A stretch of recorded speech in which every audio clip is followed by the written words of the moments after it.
Alright, so boom. Today's topic.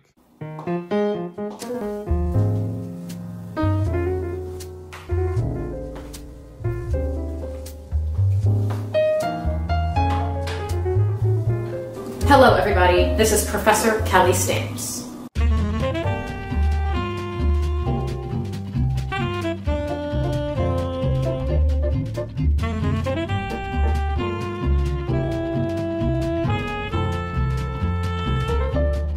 Alright, so on average, your CPM is about $5.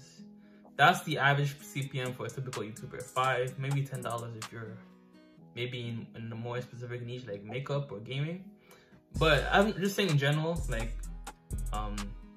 if you're a content creator out there, maybe you're already monetized, I would maybe once a month, maybe once every 2 months or so, add in like a personal finance type of video. You know what I'm saying? Like, maybe you talk about how much money a certain video made you, right? Maybe once a month, talk about how much money a certain video made you.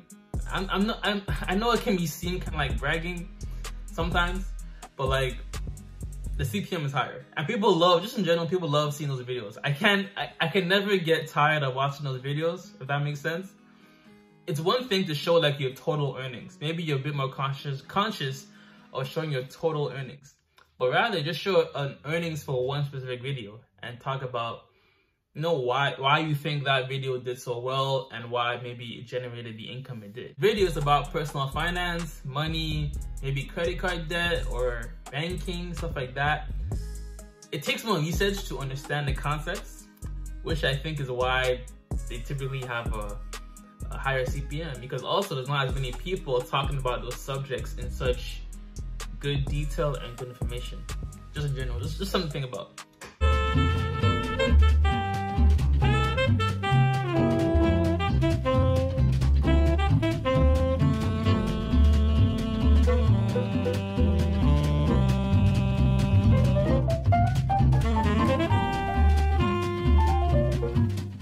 I gripped you and stole your hearts in the past few months. Over 400,000 something hearts, I must add. How did I execute this internet domination plan? Well, I treated this like a job from day one. And you know, when you start a new job, you should always study what the executives are doing. In this case, we are going to study what successful YouTubers are doing, so you can also help yourself level up. What do the top earning YouTube creators have in common? Number one, they all have an apology video. Now, there must be something in the water, because when these people make these videos and they get caught, their channels grow even more. So we must issue an apology for something. Here's my apology video. It's not so much the apology video, but it's more so the drama. People love hearing drama. People love seeing drama, right? I'm not sure if any of y'all are in the personal finance niche or make money online niche, but there's been some drama over the past couple months, maybe the past couple years or so, right? You know, all these people who are saying they make this amount of money when they really don't. The whole like fake guru wave in the make money online personal finance niche type of thing. So it's usually the drama around a topic. And one thing that drama channels have taught me, or I don't know, commentary channels have taught me, is definitely utilizing, you know, bigger YouTubers' names in your titles whenever applicable to get some of their traction, get some of their audience or people who are searching for that name onto your own channel. Oh, and one big thing when it comes to YouTube is always getting straight to the points. People don't like all these long 2-minute, 3-minute, 5-minute, I don't know, some people 5-minute intros. Just get to the point, talk your shit, talk what you want to talk about, bang, bang, bang, boom. If it gets to 10 minutes, cool. If it gets to 8 minutes, cool. But don't like try and drag it out and like make it hard to watch. If it's gonna be 8 or 10 minutes, like make sure like you're adding in funny clips, a little bit of memes, just to like have a little bit of pattern interrupt so that we don't get stale by just watching you on camera. This video is not monetized. You see all of my 100 positive steps, but when we YouTubers screw up, you all focus on that one step. That one trip and fall. Tacos fall apart, but we still love them. This is me getting up, cleansing my wounds from my fall, and asking for your forgiveness. That word just slipped. It just slipped off my tongue. Truth is, I was saying the word nutmeg. And see, what happened was I was saying the word nutmeg in my vlog, and people thought I said the N-word. What really happened is I said, hey, can you pass me the nutmeg? See, look, nutmeg. You see, it just falls right off.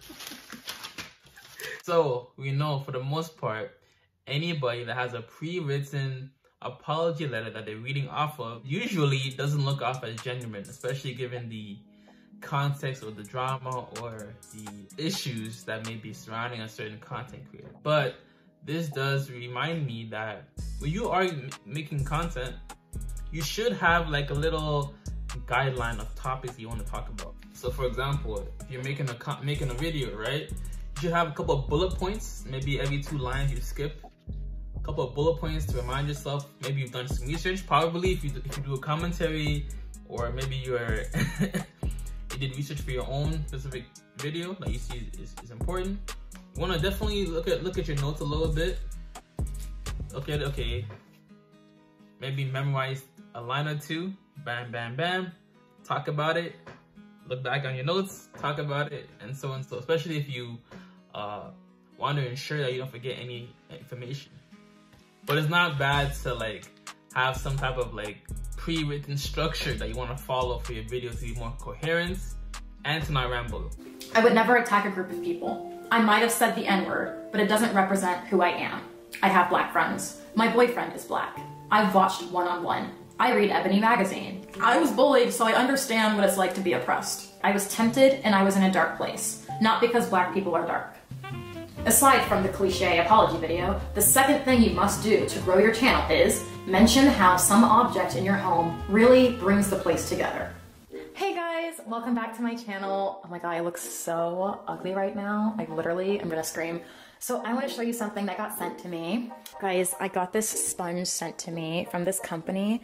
I just love it so much. I'm obsessed with it. It really just brings the place together. Hey guys, welcome back to another video. I got this beautiful necklace sent to me from this company. I think it's so cute. If you want my description code, it's below in the box. I just think it's so simple and versatile, and you know, it just really brings the place together. Okay. Speaking of reviews or products, just because a brand doesn't sponsor you doesn't mean you can't make a video on them, or maybe a product plug in a video of yours. If you use a product, simply plug it in your video. Like for example, I use blue light blocking glasses, right? See these? You could either make a full-on review about it and talk about it, or in maybe your skincare video or some type of video, maybe gaming, you could say, by the way, I use this on a regular basis. If you guys want to check it out, my Amazon link, affiliate link, is in the description or pinned comment. Just a little 5-10 seconds, and then go on with your regular program video. You know what I'm saying? That's a way to monetize outside of YouTube AdSense. Oh, I was also gonna add that, you know, Amazon gift idea videos usually do well when you post a video a month or 2 before the actual time frame. So for example, Christmas is coming up. This month or the early November would be a good time to start doing Christmas gift idea videos or holiday gift idea videos. A week or 2 before Christmas is not the ideal time to maximize your videos' ability to get revenue for AdSense, rank, and to get those affiliate commissions on Amazon, right? So anytime you see something coming up, like a holiday, a gift idea day, Valentine's, make a video about it a month or 2 beforehand so that you can be one of the first search results, and then people who have not made a video about it already aren't your major competition. I'm kidding. Well, you probably will gain a slight following doing those 2 things, but we want to be on YouTube for a long time, not a good time. So that's why I'm telling you these tips today and some mistakes that I've made while growing my channel as a smaller YouTuber, so you can learn from them. You see, the magic of starting a channel late in 2020 is that you've had the luxury to see the blueprint of what not to do as a YouTuber and maybe what to do as a YouTuber. I've learned a lot from doing YouTube in the past few months, so I'd like to share some of my personal tips for you.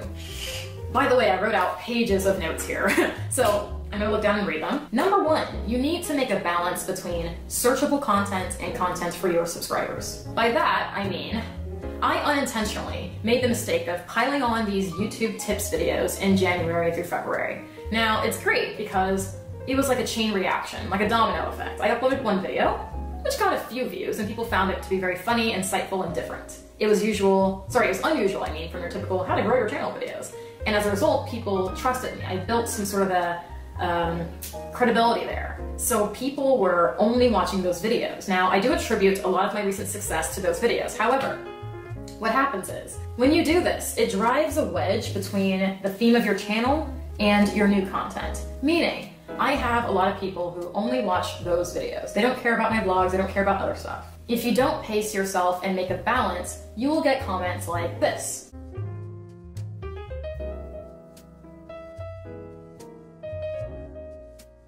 You cannot please everybody, especially when the average viewer has the attention span of a goldfish. So a lot of small YouTubers, first of all, let's stop saying small YouTubers, let's say skinty YouTubers. A lot of skinty YouTubers are stuck in this rut where they feel like people only watch those top 4 videos.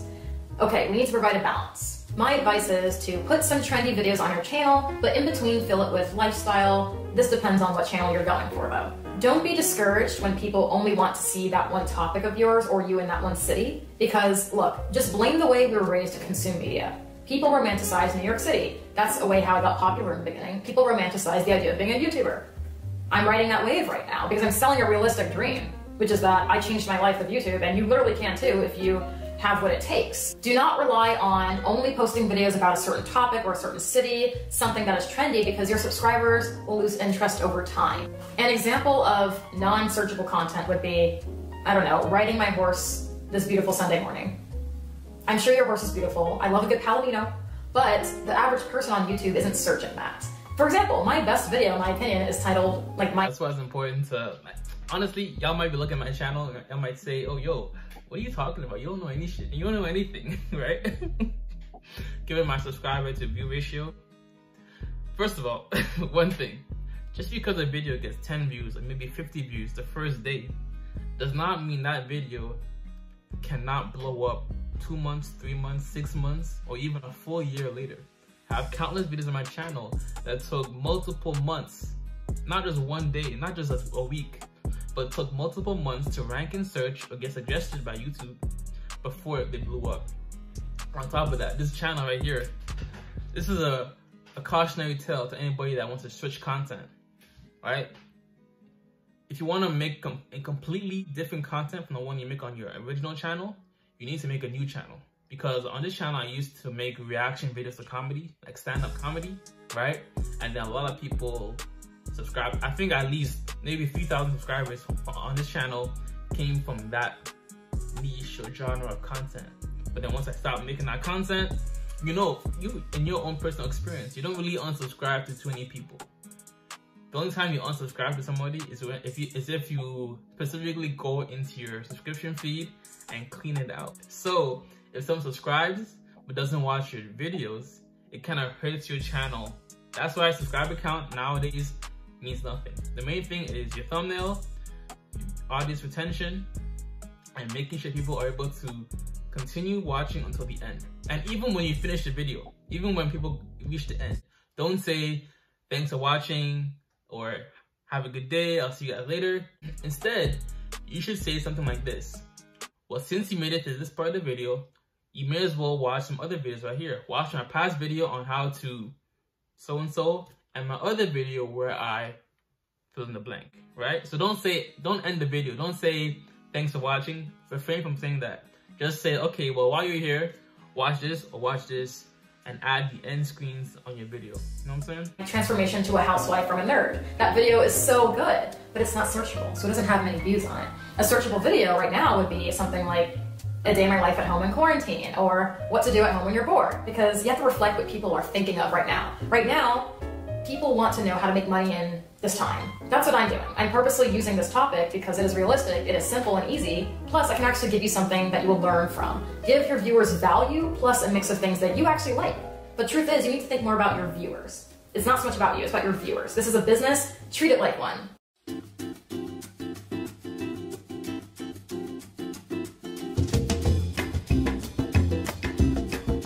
All right, I just brought the camera closer because you all need to listen to this. It might hurt your feelings. It might make you cry.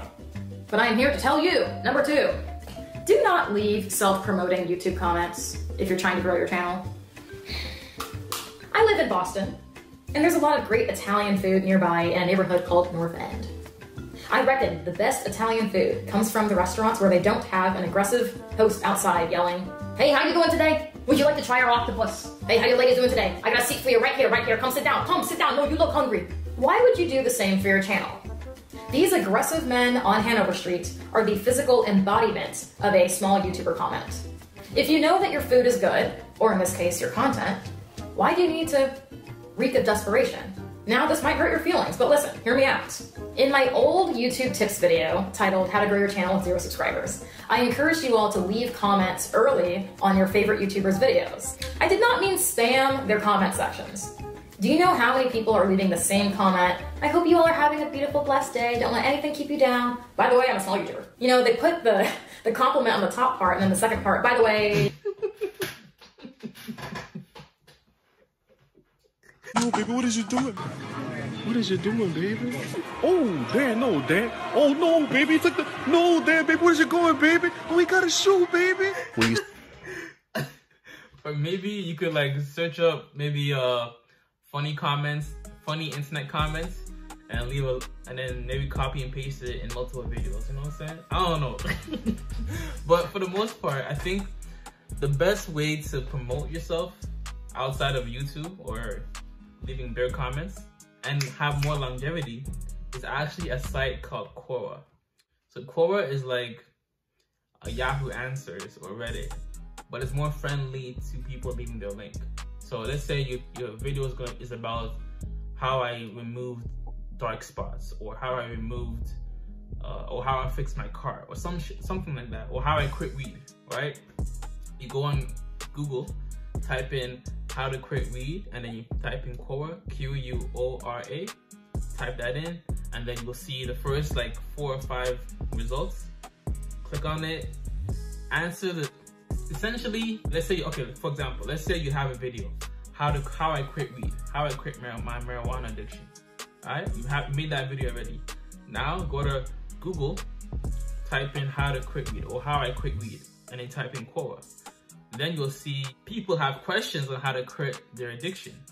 And then click on the video, open it in a new tab, and then the answer that you outline in your video, summarize it and put it in written format.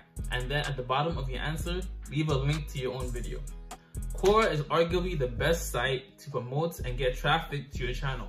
Like for me personally, my biggest traffic source is YouTube search, external, which is like Google or Quora, and then suggested views. So that traffic or that method of getting views is arguably the best way to get targeted traffic to your channel, because when you leave a comment on a different channel or whatever it is, especially if it's not similar content, they might click on your video, but that does not necessarily mean that they're interested in whatever you do on your channel. But if you have a certain topic, right, and people are searching for a certain topic on Quora, and then you leave a link to your video, and then they click on it, you know that they are interested in what you are talking about in your video. You know what I'm saying?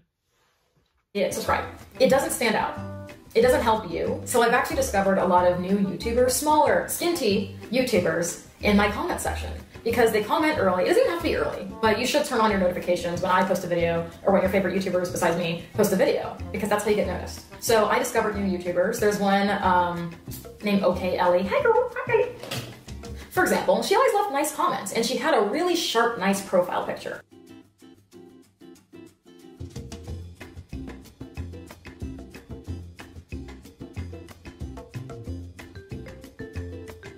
So your profile picture matters a lot. And I'm going into honest specifics here because other people will not mention this.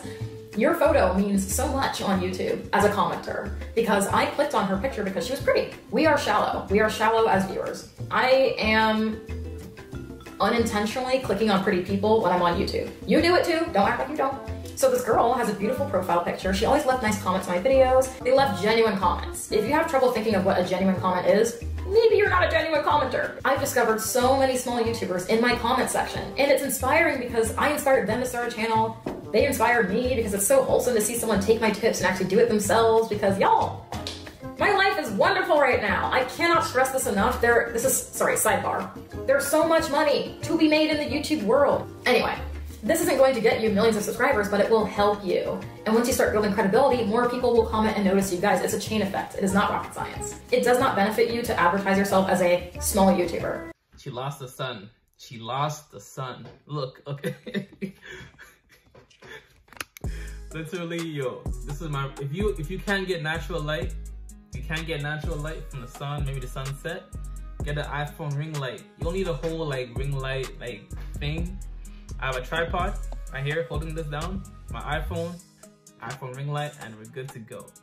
Simple. Simple. That was easy.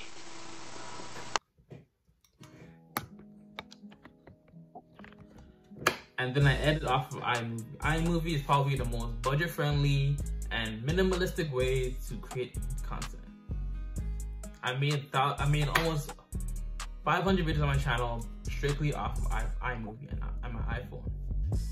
Have thick YouTuber energy. Also, I don't know how many subscribers you have when you're commenting, and it might be beneficial to even hide your subscriber count. My final tip for you is to try to have consistent thumbnails. Now, I'm really no frills about my channel. I don't have an editor. I do all of this myself. My camera's on a tripod. The way I take my thumbnails is when I take this and put it onto my computer, I just screenshot it, and then I use PicMonkey.com. If you want to see how I do that, that is in a editing tutorial. I will link that below. But I just put simple, a little title over it, and I've kept that consistent almost since day one. Now, my aesthetic has changed over the past. In the beginning, it was a different type of font, like Arial. Now it's kind of like Times New Roman. I always use white or black text. The background is always white and black, if you've noticed. I'm black, my cardigan is white. There's black here. I don't know about the white and black text. Usually I would avoid using white, black, or red, because those are YouTube colors. And in order to stand out, I would say yellow, orange, green, purple, pink, etc., etc. But non-YouTube colors usually stand your thumbnail out larger. Pull this as an example. Earlier, I went on my computer. I was researching, trends right now. What are people wanting to see? So I think people want to see how to spend time at home, things to do in quarantine, a day in my life. Just truth is, we all don't know what we're doing right now, myself included. I'm just collecting tiny pumpkins and plants with lights on them. I searched quarantine vlog on YouTube, and about 6 or 7 videos came up. The first 6 all had something in common, which I didn't notice until now. Pastel, warm colors in their thumbnails. They used a filter to make it more pinkish. They used like orange text, that coral color. And this is very popular with teenage YouTubers, I've noticed. So you need to study what your viewers like. My viewers like my visuals on my channel, right? So when I was Googling quarantine vlog, another YouTuber came up. Her name was, I believe, hold on, let me find it here. Leah something, Leah Yu. The reason why I clicked on her video is because it aligned to what I like. I didn't like the pastel colored stuff because that's not what my brain likes. I like the simple background. I can tell just from her thumbnail, she's going to be a very no frills type of YouTuber. So it just depends on what you want from your channel. If you want younger viewers, if you want more chaotic energy, go for that. I go for the simple thumbnails because I don't want you to expect anything from my videos other than myself and my spatula. Well, y'all, I have to go now to my next course. It is in a different building on this campus. Ugh, I shouldn't have worn heels today if I was gonna do all this walking, but too long didn't listen. Be very wise about your comments under your favorite YouTubers' videos. A good comment that might get pinned, at the top of a video, could possibly be your opportunity for a shout out. And a lot of my comments that get pinned get over 3,000 likes or even 12,000 likes depending on the video. Think of the comment section as your bulletin board to be authentic, hopefully, but also a way to draw potential traffic to your channel. Number 2, provide a balance between your content. Don't focus too much on trendy content because your viewers have an attention span of a hamster. Give your own subscribers something that they will enjoy, but also get searchable content that will drive your channel more viewers. And be very strategic about your thumbnails. Goodbye. Drink some water. Don't forget to vote.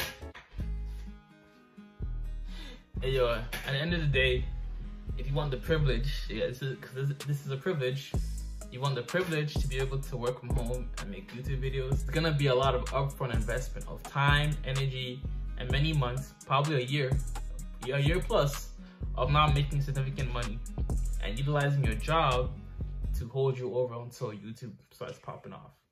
Usually I recommend making one original video per week in addition to a reaction style video, which allows you to put out more content on a weekly basis, if that makes sense. But yo, while you're here, watch that past video on how to get out of credit card debt, because credit card debt is definitely, no matter how much money you make from YouTube or any other platform, credit card debt is your biggest culprit to financial freedom with a high interest. And watch my other video if you are someone who struggles with marijuana addiction. Marijuana is holding you back from maybe making a YouTube channel, spending too much guap, you lose productivity and energy on marijuana. Check out how to quit your marijuana addiction in this video right here. As always, if it doesn't feed you, don't water it. And too much of any good thing is good for nothing. How are you lot doing today? I'm doing more, saying less, and keeping that same energy. No cap. Flip the script. I'm out. Deuces. Heard of karma, haven't you heard it all? Bad thing, looking like centerfold. Told me you different, baby, no acting. Haven't you heard of karma? No jokes, I'm coming through for you. Been a while since I first knew you.